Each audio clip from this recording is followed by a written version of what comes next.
Hello and welcome to Investors Hangout. This weekly interaction to help you learn and understand savings and investment issues is brought to you by Aditya Birla Sun Life Mutual Fund and Value Research. Now, direct plans of mutual funds were launched almost a decade back in 2013, but they gained popularity among investors only in the past few years. While a lot of information is available about direct plans and their benefits online for free, a lot of questions still remain unanswered. So if you have any query about direct plans, I suggest you watch today's episode. For today, our in-house experts will talk about direct plans of mutual funds in detail. Stay tuned.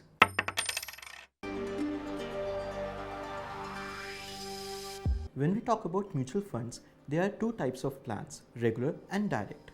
Investing in a regular plan is when you take the help of an intermediary like a mutual fund agent, a broker, who acts as a point of contact, an advisor and a facilitator between the fund house and the investor. To some extent, this can be referred as taking help of a retail shopkeeper instead of going directly to the wholesaler for buying daily goods. In direct plans, this middle layer of the intermediary is removed. Here, the investor deals directly with the fund house. The benefit of doing so is that the expense ratio or the cost of your investment is reduced, and that in turn helps you with higher return. When an intermediary or a mutual fund agent is involved, while he may not charge you anything for his service, he does get some commission from the fund house for selling their product, and this in turn is charged from the investor through a higher expense ratio. In direct plans, since the agent is not involved, the fund house doesn't have to pay commission to anyone, and the benefit of it is passed to the investor in the form of a lower expense ratio. For the same reason, you would notice that expense ratio of any direct plan is less than the expense ratio of a regular plan of the same mutual fund scheme. In equity funds, the difference is usually about 1 percentage point. While this may look like a small amount at the outset for your long-term investments, it can make a significant difference.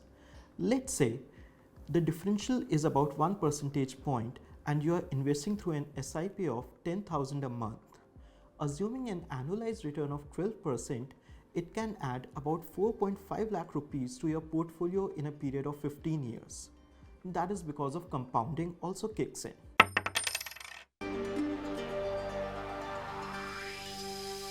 While investing in a direct plan comes with a benefit of lower expense ratio, it is not meant for everyone.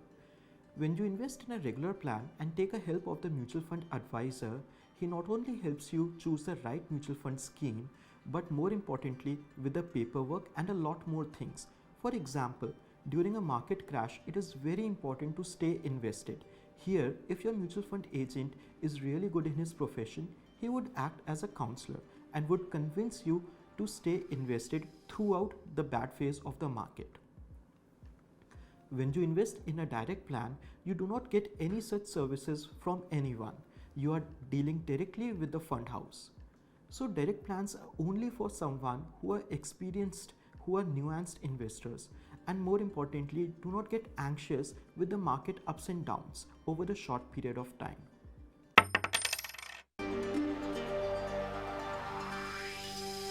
These days, it is not difficult to invest in direct plans of mutual fund schemes. Now, everything is available online, and there are multiple ways of doing it. One is that you can directly visit the website of the fund house in whose schemes you wish to invest and look for the section named New Investor. The complete process is online and it is not very tough to do so. If you feel any difficulty in the interim, you can simply call their helpline. In addition, many fintech platforms like Zerodha, Grow, Kuvera, Paytm Money and ET Money have emerged. All of them facilitate the same and are quite user-friendly. Even if you are a first-time investor and are not KYC compliant, they will help you with it. And more recently, a new platform by the name of MF Central has emerged. Last year, on the directives of SEBI, the two biggest RTAs, CAMS and K-Fintech had come together and launched this platform. It's a unified platform which can be used for dealing across fund houses. You can invest in direct plans too, change your contact details, consolidate folios, and a lot more services.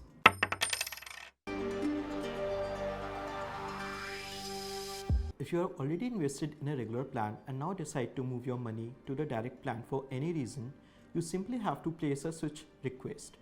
It will simply redeem your money from the regular plan of the mutual fund scheme and reinvest it in the direct plan of the mutual fund scheme. But for all practical purposes, this will be considered as a redemption request from one fund and a fresh investment into the another. So capital gains tax would be attracted. So you need to be careful of the exit load, lock-in period in case of an ELSS, and capital gains tax liability. While the first two, exit load and the lock-in period, cease after a certain number of years, capital gains tax liability is something which cannot be shunned away. And this is one reason why many people fear to make the shift from a regular plan to a direct plan. But we feel they should not, and the reason is quite simple.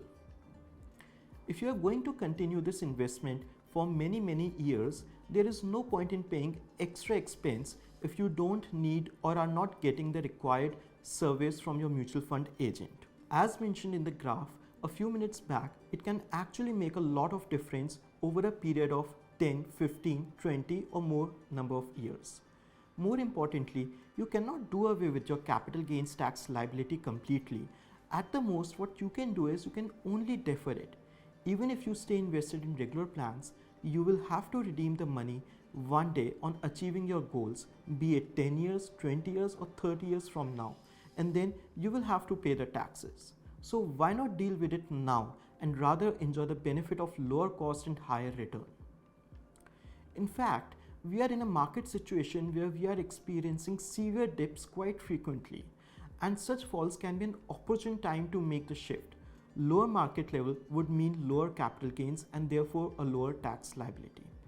You can further plan it in a way that your long-term gains do not exceed rupees 1 lakh in a financial year.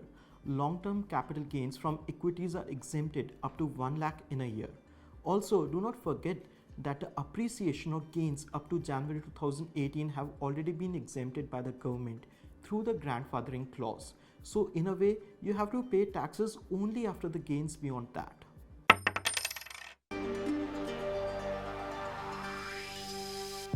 A very common question that we come across whenever investors decide to move their money from regular to direct plan is that if it can be made in one go or if one needs to stagger it over a period of time. See, the main objective of staggering your investment in equities is to average the cost of purchase and reducing the risk of entering at a market high. But here, you are already into equities and would have already averaged your cost of purchase while investing for the first time. So you don't need to do it again, and it can be moved in one shot as a lump sum. Time now to wrap this episode of Investors Hangout. Keep watching this space for more information. If you like the show, do subscribe to our YouTube channel. Take care. Bye for now.